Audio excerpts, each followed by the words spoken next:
fifth grade. Welcome to another screencast on estimating products. That means when we're multiplying, can we use estimation to help keep us on track to make sure that our answer is reasonable? Our objective says I can estimate multi-digit products by rounding the factors to a basic fact and then using place value patterns. Okay, so we're kind of going to be combining skills that you've already done. Some exponents, some powers of 10, some rounding, some using basic facts, looking at the zeros, and it's all going to come together in this video. And in turn, it will help our regular multiplication become stronger because we can use estimation to see if we're correct. So let's start off with a little rounding review. When we're rounding numbers, we are looking at the place value spot that they want us to round them to. So here they want us to round this number, 48,625, to the nearest 10,000. Okay, I went ahead and labeled our vertical number line, vertical means up and down, to the nearest 10,000s. 48,000, here's my thousands, here's my 10,000 spot. 48,000 is in between 40,000 and 50,000. So those are numbers within the 10,000 place value positions. What you want to do is put those as your kind of end caps here on your vertical number line, and then find the midpoint. See how I labeled that midpoint? What's halfway between 40,000 and 50,000?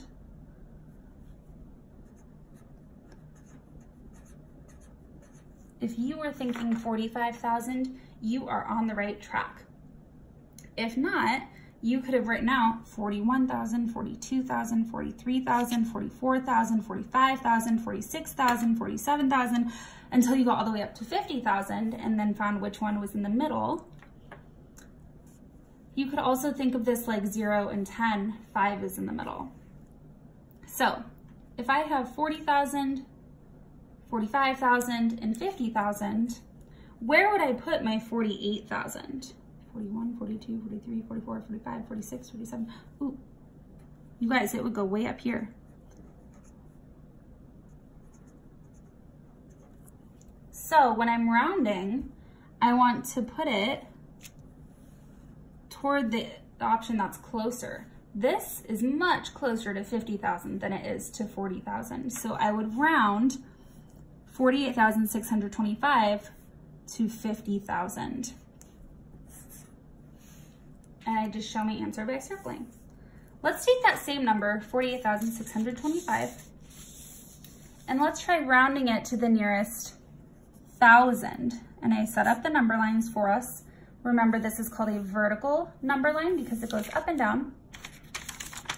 And after we practice with the nearest 1,000, we'll come over here and use the nearest 100. So let's focus on just this one. The nearest 1,000, and here is our original number. I'll write it again right here. Here's my thousands place. So it will be either 48,000 or 49,000. See how I end the number in the thousands place and then everything after it is a 0? In between 48,000 and 49,000 would be 48,500. Okay. 48,625 would be, here's 500 above here. 48,625. So is this closer to 48,000 or 49,000? If you said it's closer to 49,000, you are correct. There's a bigger distance between here and here than there is here to here. Now let's try rounding it to the nearest 100. 48600, 48700. I know it's a little squished there, so that's what those numbers say. Now, I stopped writing the options in the hundreds place, okay? And then everything after it is a 0, so that should help you out when you are doing this on your own. But halfway in between 48,600 and 48,700 would be 48,000 650. I know that's squished, but it says 48650. That's halfway between. So if I took our number, 48,625, and I want to round it to the nearest 100, that means my 6 is either becoming a 6 or a 7, and then 0, 0. I would put that right here, 48,625. So now, am I rounding this down or up? I'm rounding it down. To the nearest 100 would be 48,600. And let's try one more, this time with the same number, 48,625, and we'll round it to the nearest 10. So notice how I only have a 0 now in the 1 spot. I stopped the answer at the tens position because I'm rounding it to the nearest 10. So I want to know, is this closer to 48,620 or 48,630? Well, halfway in between that would be 48,625. And then if I placed our number, oh my gosh, that is our number. It's exactly halfway in between. Well, I heard that you guys have a really cool trick for when it's halfway in between. A previous teacher taught you, let me think about this so I don't mess it up. If it's 4 or less, give it a rest. That means you would round down. If it's 5 or more, raise the score. And that means we would round up. So because this last digit here before the tens place is a 5, we would be rounding up. Alrighty. We are almost done with this lesson.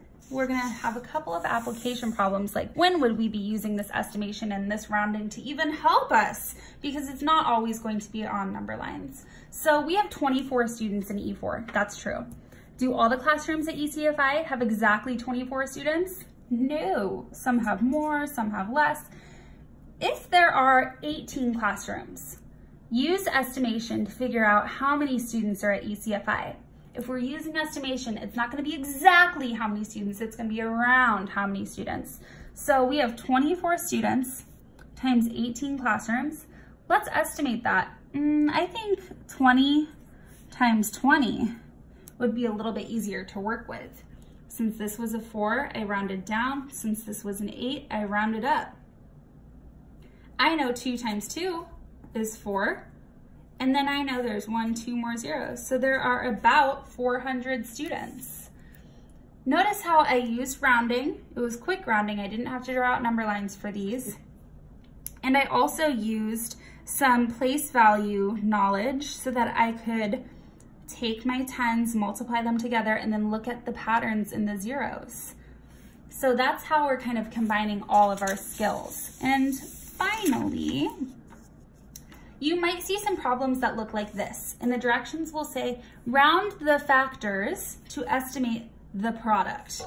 All right, I know that sounds really academic, but you know these words. Factors are the numbers that we're multiplying together. The product is the answer to a multiplication problem. So our product will be over here. And we're estimating, so it doesn't need to be exact. All right, 456 times 42. Those aren't very nice numbers to work with, but 42, hey, that's pretty close to 40. So I'll write that there. And 456, let's see. I want a number that I can multiply by with 4 really easily, and then use zeros to help me. So 45, 450, that would be closer to 500 than it would be to 400. So I rounded 456 up to the nearest 100, and then I rounded 42 down to the nearest 10. Now I know my facts really well. I can do 5 times 4 is 20, and then count my zeros. 1, 2, 3, 1, 2, 3. So I rounded these factors here and here to estimate the product.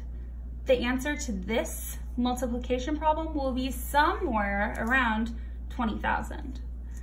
All right, and now I can use the patterns of 0 to help me with the rest of these. So 42, I can keep that at 40. Ooh, but they added on a 0 here. So 4,560 instead of 456.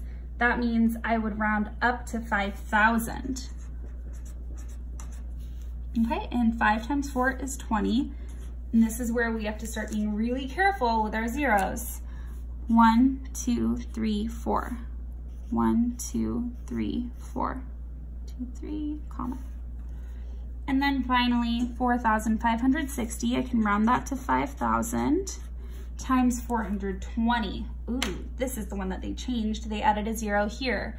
So I'm gonna round that to 400. That's closer to 400 than it is 500.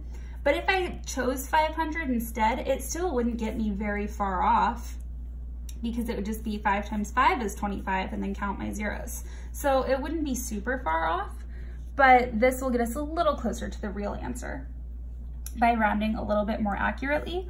5 times 4 is 20. And then I have 1, 2, 3, 1, 2, 3, 4, 5, 4, 5. And then I'm bringing in my zeros, 2 million. Woo. Okay, you might even get a problem that's really not nice to look at. So I have 1,320 times 88. Well, that definitely could look a little nicer for us. I'm going to go ahead and round this to 1,000 and this to 80. Or I could round it even up to 90 and it would be more accurate. If you get a number that is kind of starting to freak you out because of how it looks, like this is a lot, oh my gosh, how am I ever gonna estimate this? Just round to the nearest 1,000, round to the nearest 10. Think about what place value spot can I round this to so that it's much more simple. So this would give us 1 times 9 is 9, and then 1, 2, 3, 4. 1, 2, 3, 4, 90,000.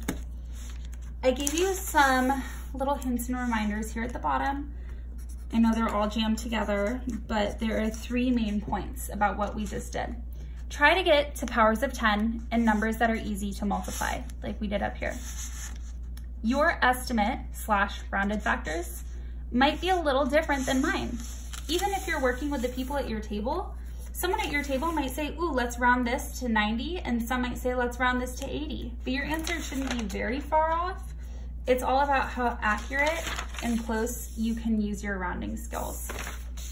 And then finally, the whole point of this, the whole purpose of this lesson is so that we can know if our real answer is making sense or not. So estimation is a very powerful tool. It can help you figure out if you're getting the right answers.